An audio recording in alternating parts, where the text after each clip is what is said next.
こんにちは。福生の雨漏り診断士米田です。雨漏り調査をします。雨漏りの原因箇所を特定します。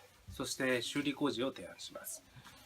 多くの場合はシーリングで、収まりますけども、必要になれば板金工事、サイディング工事、それから屋根工事なども提案いたします。